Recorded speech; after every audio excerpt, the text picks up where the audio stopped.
Assalamualaikum warahmatullahi wabarakatuh. Perkenalkan, nama saya Andini Nurul Hidayah dari program studi D3 Akuntansi dengan NPM 2510630030031. Pada kesempatan kali ini, saya akan mempresentasikan hasil ujian akhir semester mata kuliah Pendidikan Agama Islam yang membahas tentang hubungan nilai-nilai Islam dengan profesi akuntansi. Nah, melalui materi atau jawaban ini kita dapat melihat bahwa akuntansi tidak hanya berkaitan dengan angka dan laporan keuangan, tetapi juga berkaitan dengan tanggung jawab, moral, etika, dan pertanggungjawaban kepada Allah Subhanahu wa Ta'ala. Jawaban yang akan saya bahas pada kesempatan kali ini terdiri dari 8 soal, yaitu yang pertama tentang tauhidullah dan integritas akuntan, yang kedua tentang integrasi iman, Islam, dan ihsan, yang ketiga paradigma Qur'ani dalam akuntansi, zakat, dan wakaf, kemudian implementasi nilai Islam di lingkungan kerja, manajemen keuangan masjid, tentang green accounting dengan kaitannya dengan Islam, etika komunikasi Islam dalam laporan keuangan digital, serta sejarah dan urgensi akuntansi syariah. Pada soal pertama ini membahas tentang tauhidullah dan integritas akuntan dalam mencegah fraud. Nah, pada soal pertama ini dibahas mengenai konsep tauhidullah. Yang pertama itu ada analisis teologis tauhidullah dan kaitannya dengan integritas orang akuntan. Tauhidullah ini berarti meyakini bahwa Allah Maha melihat dan Maha mengetahui segala perbuatan manusia. Nah, melalui kesadaran ini melahirkan sikap muraqabah, yaitu merasa selalu diawasi oleh Allah. Dalam profesi akuntansi, kesadaran tersebut sangat penting karena seorang akuntan memiliki akses terhadap informasi dan data keuangan yang sangat sensitif.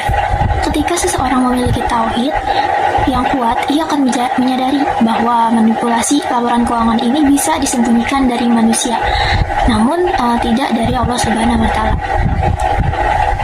Nah, kemudian jika dianalisis dari etis profesional, nilai yang muncul dari konsep ini adalah sifat sidik atau jujur, amanah atau bertanggung jawab, serta sikap anti-fraud.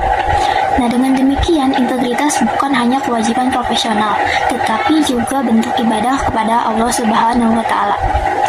Kemudian disebutkan juga dalam surat Al-Kahf ayat 16-17 menyebutkan bahwa dan sesungguhnya kami telah menciptakan manusia dan mengetahui apa yang dibisikkan oleh hatinya, dan kami lebih dekat kepadanya daripada urat lehernya, yaitu ketika dua malaikat mencatat amalnya, seorang duduk di sebelah kanan dan yang lain duduk di sebelah kiri. Soal kedua ini membahas tentang integrasi iman, Islam, ihsan versus dikotomi kesalehan. Nah, sering kali kita menemukan seseorang yang rajin beribadah, tetapi masih melakukan tindakan yang tidak etis dalam pekerjaan, seperti menerima suap ataupun memanipulasi data. Hal ini terjadi karena adanya pemisahan antara iman, Islam, dan ihsan. Sementara itu, iman merupakan fondasi keyakinan kepada Allah, Islam adalah bentuk pelaksanaan syariat dan ibadah, sedangkan ihsan adalah kesadaran untuk selalu berbuat baik karena merasa selalu diawasi oleh Allah Subhanahu wa Ta'ala. Nah, ketiga unsur ini harus berjalan secara bersama-sama. Jika menjalankannya tidak bersama-sama, dampak yang akan dihasilkan adalah pemisahan, merusak konsep falah atau kebahagiaan dunia akhirat. Dalam perspektif Islam, kesalehan sosial atau profesionalisme dinilai sama pentingnya dengan kesalehan ritual. Ketika seorang akuntan memisahkan ketiga hal ini, ibadahnya akan menjadi sekedar pajangan luar yang tidak ada artinya. Salat yang benar seharusnya mampu mencegah perbuatan keji dan munkar, termasuk praktik suap dan ketidaktransparan. Di dalam hadis riwayat Muslim juga disebutkan bahwa engkau beribadah kepada Allah seolah-olah engkau melihatnya. Jika engkau tidak melihatnya, maka sesungguhnya Dia melihatmu. Selanjutnya pada soal ketiga ini membahas tentang konstruksi paradigma Al-Quran diterapkan dalam akuntansi, zakat, dan wakaf. Nah, dalam Islam ini harta bukanlah milik mutlak manusia, melainkan titipan Allah yang di dalamnya terdapat hak orang lain. Karena itu, tujuan akuntansi tidak hanya sekedar mengejar keuntungan pemilik modal, tetapi juga ikut memperhatikan kesejahteraan masyarakat sekitar. Nah, penerapan penerapan yang dapat dilakukan melalui akuntansi zakat berdasarkan PSAK 109 dan juga akuntansi wakaf berdasarkan SAK 112, yaitu menerapkan sistem transparansi digital, di mana dapat membangun sistem pencatatan berbasis blockchain untuk pengelolaan zakat, infak, sedekah, dan juga wakaf pada lembaga amil zakat dan juga Basnas guna menjamin akuntabilitas real time. Selain itu juga dapat dilakukan dengan penyajian laporan keuangan sosial dengan mengintegrasikan neraca keuangan komersial dengan laporan sumber daya dan penyaluran dana atau kebajikan seperti dana Qardul Hasan dan zakat, sehingga perusahaan dapat dinilai bukan sekedar dari profitnya, melainkan dari dampak distribusinya bagi masyarakat umum. Selain itu juga, peran kita sebagai akuntan muslim yang pertama, sebagai auditor syariah. Nah, auditor syariah ini memastikan bahwa lembaga pengelolaan zakat dan juga wakafnya disalurkan dananya secara produktif, bukan hanya sekedar konsumtif, agar mustahik dapat bertransformasi menjadi muzaki. Selain itu juga sebagai formulator kebijakan, yaitu mendorong pemerintah mengintegrasikan data akuntansi perpajakan ini dengan sistem zakat atau zakat sebagai pengurang pajak langsung berdasarkan Undang-Undang Nomor 23 Tahun 2011, yang dimana hal ini guna meningkatkan kepatuhan dan melipat gandakan dana jaminan sosial nasional. Selanjutnya pada soal yang keempat ini membahas tentang implementasi nilai Islam di lingkungan kerja yang heterogen.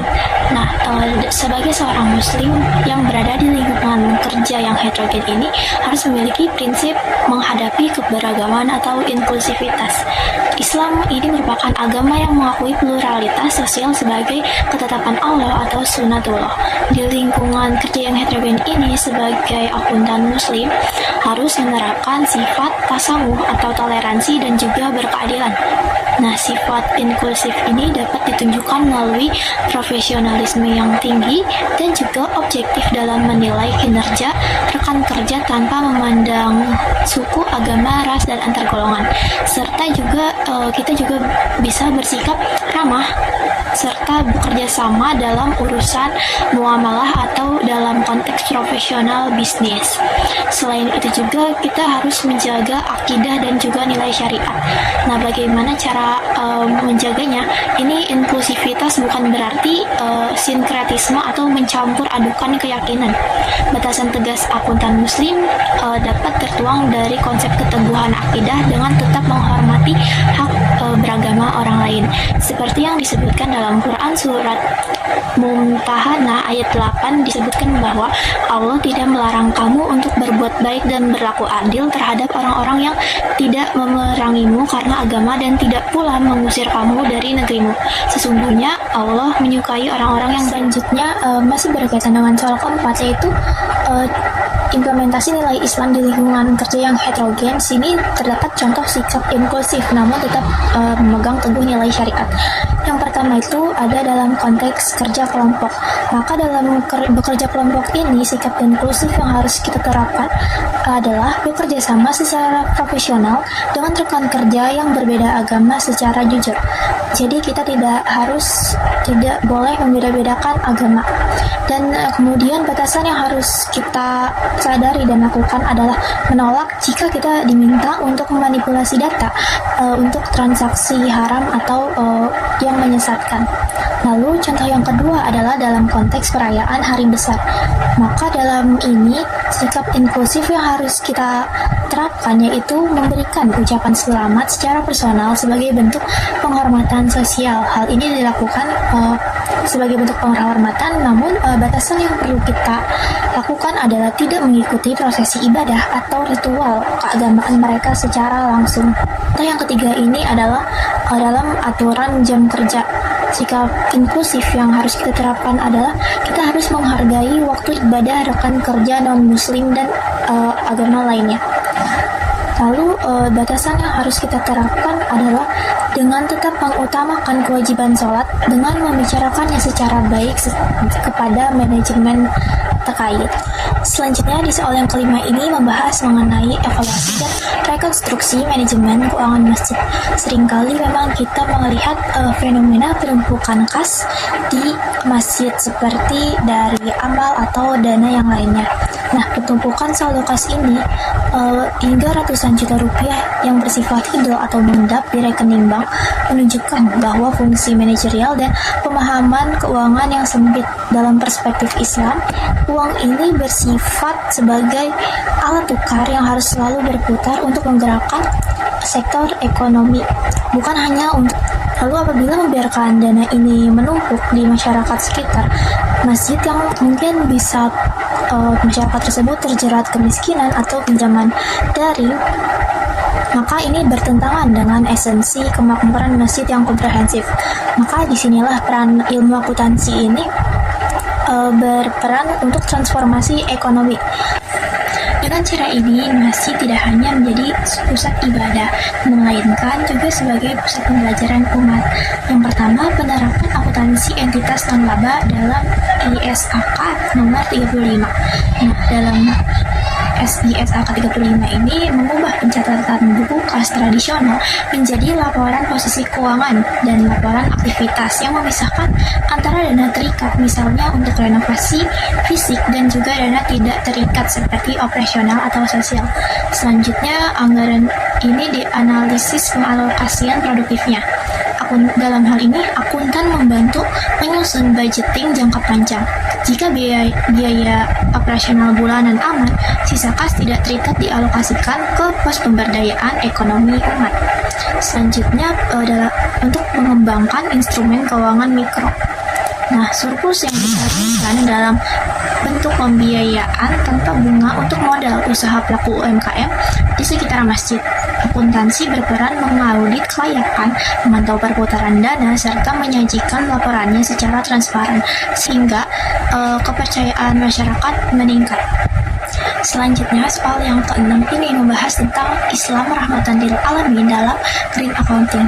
Secara konsep, diketahui bahwa misi kerasulan Nabi Muhammad SAW adalah membawa rahmat bagi alam semesta atau rahmatan lil alamin yang mencakup manusia, hewan, tumbuhan, dan juga lingkungan fisik.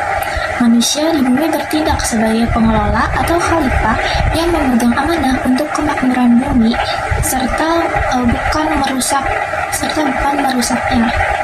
Dalam Quran surat Al-A'raf ayat 56 juga disebutkan bahwa dan janganlah kamu membuat kerusakan di muka bumi sesudah Allah memperbaikinya. Nah, dalam hal ini Islam rahmatan lil alamin dan hubungannya dengan green accounting adalah dalam akuntansi konvensional sekuler, fokus utamanya adalah profit. Hal ini memicu perusahaan mengabaikan dampak negatif seperti polusi dan juga deforestasi karena hal tersebut dianggap tidak mempengaruhi laba bersih mereka secara langsung. Namun, Islam sangat mendukung green accounting dan sustainability reporting karena konsep ini juga memaksa perusahaan menerapkan triple bottom line, yaitu profit, people, dan juga planet yang selaras dengan tujuan syariat, khususnya dalam menjaga jiwa atau kesehatan manusia dari polusi dan juga menjaga sumber daya alam untuk generasi mendatang. Perusahaan ini tidak boleh mencari keuntungan atas penderitaan sosial dan kerusakan lingkungan yang ditimbulkan. Dan juga setiap biaya lingkungan atau environmental cost wajib diinternalisasikan dan dilaporkan secara transparan sebagai bentuk pertanggungjawaban manusia dan Tuhan. Selanjutnya, soal ke-7 mengenai etika komunikasi Islam dalam penyajian laporan keuangan digital. Dalam hal ini yang dipenuhi dalam Islam itu harus memenuhi qaula sadida atau perkataan yang benar, jujur dan tepat, dan juga tabayun atau verifikasi dan validasi data. Pada qaula sadida Dalam konteks akuntansi berarti menyajikan informasi keuangan yang mencerminkan realitas ekonomi perusahaan yang sebenarnya atau juga disebut true and fair view. Akuntan ini dilarang keras untuk melakukan manipulasi saldo, menyembunyikan utang, atau melebih-lebihkan aset. Laporan keuangan yang disajikan ke publik juga harus melalui platform digital yang bebas dari bias atau kesalahan, tidak menyesatkan, dan juga disusun berdasarkan standar regulasi berlaku. Selanjutnya, dalam tabayun ini atau verifikasi dan validasi data merupakan prinsip pemeriksaan atau audit. Jadi sebelum data keuangan tersebut diunggah ke publik, seorang akuntan atau auditor internal wajib melakukan proses verifikasi yang ketat terhadap dokumen sumber, seperti memastikan keaslian transaksi digital untuk menghindari data fiktif, melakukan rekonsiliasi secara berkala guna mencegah fraud atau error sistem. Lalu secara sederhananya, yang pertama adalah kita harus memiliki data mentah atau transaksi yang sudah ada sebelumnya. Lalu kita melakukan tabayun atau audit atau verifikasi terhadap data mentah atau data transaksi tersebut. Selanjutnya, apabila setelah diverifikasi, maka kita harus membuat output laporan keuangan yang telah diverifikasi dan terjamin keaslian, dan setelah melakukan output laporan keuangan, kita bisa mempublikasi atau kelola sadida informasi keuangan tersebut kepada publik. Selanjutnya, soal yang ke-8 ini membahas tentang argumen kritis sejarah akuntansi Islam dan urgensi akuntansi syariah. Berdasarkan argumen kritisnya, bahwa selama ini sejarah sering mengklaim bahwa Luca Pacioli dari Barat sebagai bapak akuntansi. Padahal jauh sebelum dari itu, peradaban Islam sudah menerapkan sistem pencatatan yang lebih maju untuk mengelola keuangan negara atau Baitul Mal. Secara buktinya, pada tahun 1363 Masehi, ilmuwan Muslim yang bernama Al-Mazandarani sudah menulis buku lengkap yang menjelaskan tentang jurnal, buku besar, hingga audit negara.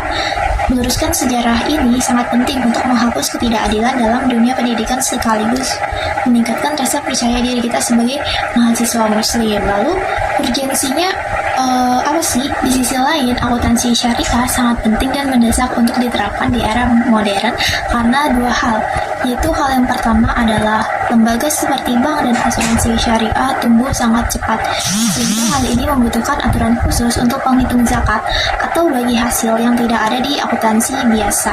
Lalu hal yang kedua adalah tanggung jawab. Tanggung jawab dalam akuntansi syariah ini tidak hanya soal materi kepada pemilik modal, tetapi tanggung jawab ganda, yaitu yang pertama kepada sesama manusia di dunia, dan yang paling utama adalah kepada Allah Subhanahu wa Ta'ala di akhirat nanti. Nah, lalu berdasarkan jawaban dari soal-soal yang sebelumnya dapat disimpulkan bahwa akuntansi dalam Islam adalah tanggung jawab spiritual kepada Allah Subhanahu wa Ta'ala.